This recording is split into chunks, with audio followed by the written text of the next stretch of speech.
Calicut university ഇന്ന് 29/7/2024 പ്രസിദ്ധീകരിച്ച റിസൾട്ടുകൾ ഏതൊക്കെയാണെന്ന് നോക്കാം.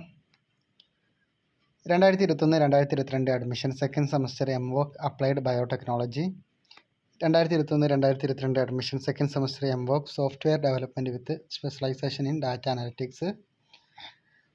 Fourth semester bachelor of business administration and bachelor of ലോൻ്റെ revaluation result. Fifth semester LLB unitary degree എക്സാമിൻ്റെ revaluation result. Second semester LLB unitary ഡിഗ്രിയുടെ supplementary എക്സാമിൻ്റെ revaluation result.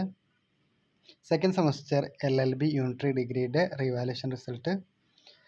Second semester LLB unitary ഡിഗ്രിയുടെ revaluation result. Second semester MSc applied geology examination 2023 admission result. എന്ന റിസൾട്ടുകൾ മാത്രമാണ് ഇന്ന് university പ്രസിദ്ധീകരിച്ചത്. Thank you.